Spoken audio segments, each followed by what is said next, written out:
3, 2, and 1. Hey guys, welcome to the Body and Soul Shop. I know it's been a few weeks since we've put anything out, but I've been in lockdown mode. I've been down here hammering on this thing, trying to get it wrapped up. And it's kind of been like a rebellious teenager fighting, you know, wanting to have their own way. And sometimes you just got to beat it into submission. So I finally have got it.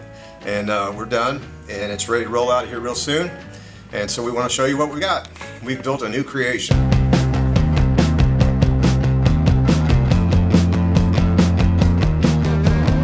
When my customer Ron came to me back in 2016, he said, "Paul," he said, "I want to build something nobody else has." Now I realize there's been a few guys that put carver ends on pickups before. He wanted to do something different. So he said, "I got a Buick nail head and I've got this cab."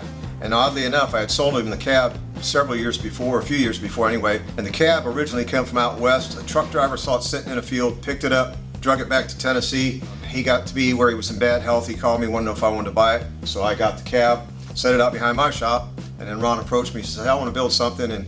And so that's how this kind of all got started. I started out with a 38 Chevy grill shell that a guys, they were building a car for his dad, and they kind of pitched the thing out, grill shell out in the weeds. It was sitting out there, and I said, "Hey, what are you gonna do with that?" And he said, "I'll take it." The hood scoop is 2 door bullets off a 48 Chevy that I had sitting out here. I put those two together, married them together, and that's how that came about. The headlights, I started out with a motorcycle helmet to kind of give me a rough alignment to go with, and build it from there. I use 53, 54 Buick headlight bezels because we've got a Buick theme going on with the nail head. So this grill shell has been highly altered. There was a lot done to it to bring it around to what it is, and you'll see the pictures. We've got pictures when we first started on this thing, and it's come a long way. So we worked on it about a year. The customer said he wanted to take a break from it, and then we got back to it about 9 months ago. So originally 37, 38 Chevys, their fenders bolted on up here, so there was a big hump right here where it bolted on.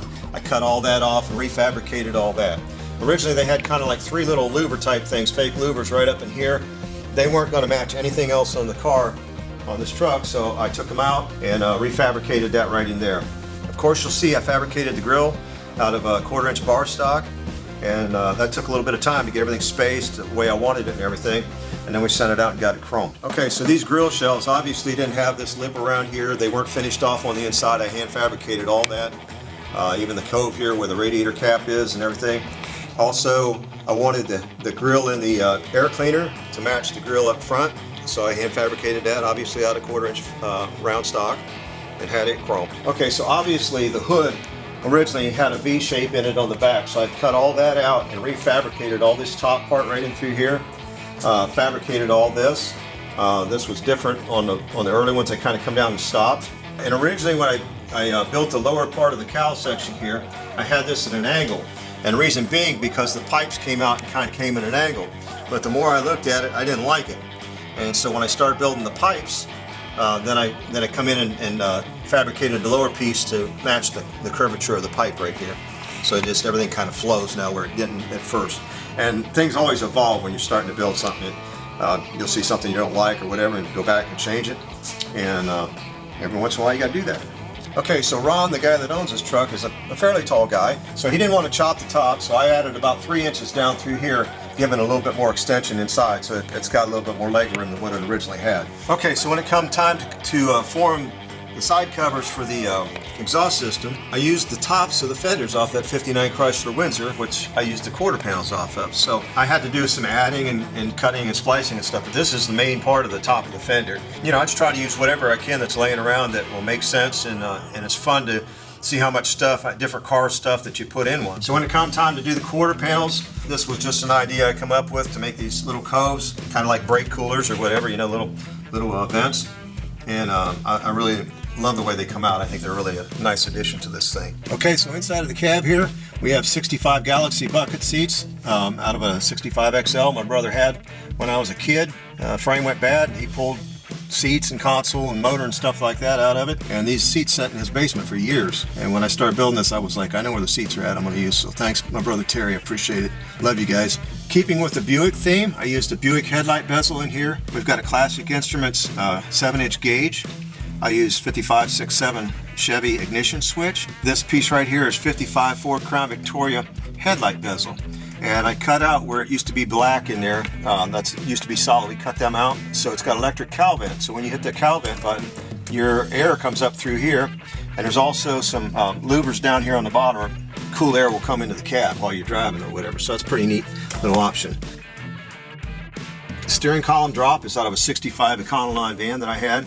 Like I said, I just scavenge all kinds of stuff that I can reuse and repurpose. And where the original speedometer was at, we've got a lid right here, which we can get into the master cylinder, headlight switch, and a few other things. I got to finish completing the inside of that yet. I got to make a little box for inside there, and I haven't finished that yet, but that's a small little deal. And of course over here, that's where the original glove box was, and that gives you access to the fuse box and stuff if you need to get to it. And we'll have a box finished off inside of there that will take care of that. So I just love this old school shifter knob. It just had to be in here. And what 60s style custom wouldn't be right without one of these old metal flake steering wheels. Okay, so we all know that mice are a terrible enemy. They get in places they shouldn't be, and they build nests and they pee in there, and it causes things to rust out. And this whole panel up here was full of a huge mouse nest, and it was all rusted out. So knowing I had to fix that, I started digging around in my pile out back, and there was a 48 Chevy rear bumper, and this was the bumper filler off of that. It's the same car that I made the air cleaner out of.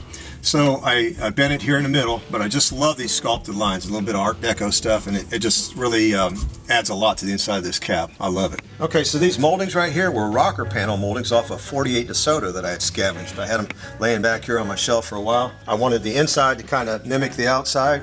The outside belt line right here, we took the groove out of it, and so that it matches on the inside and the out. So it just finishes it off really nice. I want to give a shout out to Len and Richard Martin. Both of them helped with this interior. Richard, years ago when we started on this project, made all the interior panels, and Len jumped in here at the last minute and did the roll and pleat, knocked it out in a real short period of time. Also while he was working on 4 different tour buses at the same time, so I really appreciate him doing what he did. Okay, so now we're going to talk about the bed on this thing. From about here up is 59 Chrysler Windsor. There was an old Windsor sitting down in the projects down here, and we went down and got it and cut that thing up to make this out of. So this section right here above the rear wheel well is it's just a panel you can buy that's designed for 55 Chevy gassers, and so this section right in here is one of those that I used on that. So then I had to build the whole lower section back here to flow into everything. I used 48-54 Chevy cab that I had laying back here, cut the top of the back of the cab out of it and used that to make the roll pan on this thing. So that's kind of that part there in a nutshell. This is the original 59 Chrysler piece of trim, original bezels and everything, and they have a 3-piece rear bumper on them, and I used the top parts and not the bottom part of the rear bumper on for the 59 Chrysler. So keeping with the Chrysler motif, used the Dodge Charger gas cap, and I think that kind of ties everything together back here. It makes it look good. So in one of the early shots of this thing, you'll see that the whole back of this cab was cut out, taken out of it. I refabricated all this whole section right here. And one of the challenges was trying to figure out how to tie all this together so that it flowed and looked like it was supposed to be there. Had to scratch my head a few times over that one, but I think we kind of nailed it. Of course, I made the whole inside of the bed, fabricated all that, but I think it flows pretty well. When I was originally working on this, I was looking for a set of these original old school bullets, and I couldn't find any anywhere, and so we wound up putting the fake kind on there for a while. And in the meantime, I located some of them. They were in really bad shape, and so I did a lot of metal finishing on them, taking dents out of them and stuff and polishing them, but I love the way they look on there as opposed to these. Nothing wrong with these, but this is the real deal right here. Okay, like I said, a lot of times things evolve, and originally there was some small peep mirrors up here, and they just didn't look right on this thing. So got some Bob Drake Swan mirrors, and I love the way they come out. That's just really a nice addition to this. Now this was a real bear to put on because of the inside of the door, the way that thing was constructed. I had just a small little window to be able to drill through there and get them on. It was I had my arms clear up in there. I was all cut up. Looked like I'd been in a razor blade fight or something. Okay, so we had some leftover 53 Studebaker trim, quarter trim. Had it polished out and everything. And you guys helped us make the decision to put it on here. And I love the way it turned out. It looks so much better with that on there. Just kind of finished it out. I was kind of laying in bed one night about 3 o'clock in the morning. That thought hit me. I said, I wonder if that thing's about the same length. And it was almost perfect. I said, I'm putting that on there. So anyway, thanks guys, appreciate the comments. So when it comes to building the exhaust, I got about 3 weeks in making all this stuff. It's all cut, spliced, welded, metal finish and everything. Sanderson header made me the plates, and they made me about 6 inches of stub on here. I went a little bit larger on the size. This is all cut, spliced, welded pieces that I put together and then sent it off to the chrome shop and had it made. So underneath this cover is kind of a triangular shaped collector that I had to build to get all 4 pipes into one.